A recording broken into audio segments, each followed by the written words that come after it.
Hello and welcome back. This is Candace from Candoodle, and today we're going to be making this super simple one-layer square birthday card.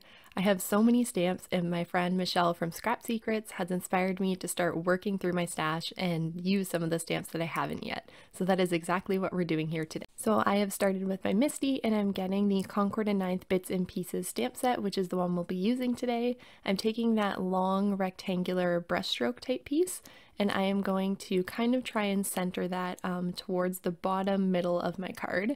I started doing it on the card base, but realized it was a bit easier to use the grid pad in my Misty.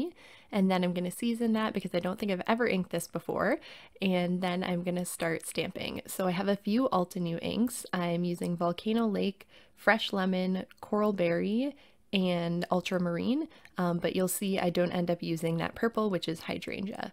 So I'm just going in and double stamping, and then I'm not being super careful to make this very symmetrical, but I do want it to look good. So I'm just using the grid lines in my Misty, so I'm moving it up 3 and a little bit, and that gives me about even spacing between my layers of the cake. So I wanted this to kind of look like a rainbow cake, but you could also make it look like a present and all sorts of things. The stamp set is actually really cool, and I can't believe I haven't used it as much as I thought I would when I initially bought it. So I'm glad that I got it out of my stash to use it a bit more. And so instead of remounting this rectangular piece, because it's obviously I can't move it up 3 and a bit pieces, I did move it down using the top of the card as a measure of how many spaces I needed to move it. And so I double stamped the blue, and then I realized I wasn't going to fit my purple if I wanted this to be a cake. So I stopped with the blue. And then I am getting my candle, and I am going to line it up about center, and then again use the little squares in my Misty to kind of move it over 1 and a little bit, to just kind of make it as even as I could without being very, very perfectionistic about this. And I know it's super weird that I'm using gray ink. This is Silverstone from Altenew, but stick with me, it'll make sense, I promise.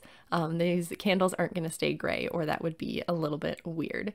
So I wanted to add this to my card base, but I decided I wanted a little bit of like a matte around it, but I don't have a lot of colored cardstock and it doesn't really match my inks.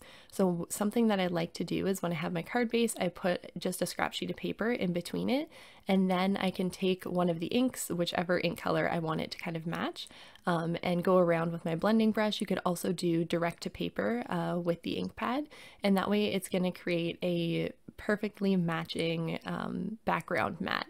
And so that piece of paper behind also make sure I don't get any on the inside of my card base or anything like that.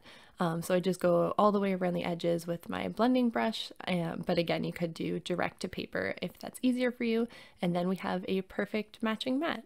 So I am going to get that stuck down. I just use my ATG because I finally got a refill for it now from Amazon, thank goodness, because I had run out for quite a while there. And then I am going to get that stuck down. Now, before I add any of my decorative glitter, which we're going to do in a second, I am going to stamp the sentiment. So I took the one that says, "Oh, happy day," and I'm just lining that up in my yellow layer of the cake.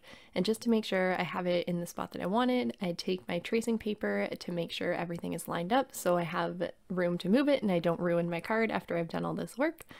So once I was happy with that, I stamped it down twice, and then we are going to add some glitter. So I don't often add glitter to my cards, but I'm trying to branch out.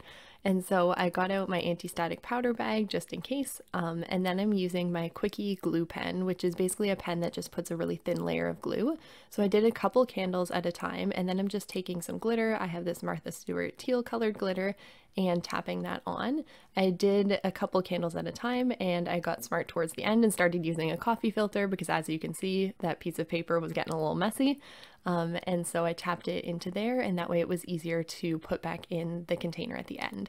And there we have the final card, a super quick and simple one-layer birthday card that's square. So very out of my comfort zone in a lot of ways, but I am happy that I'm finally working through my stash. You'll have to let me know what you think of it down in the comments. As always, you can always find me over on Instagram at Candoodle Creations, and I will see you in my next video. Bye!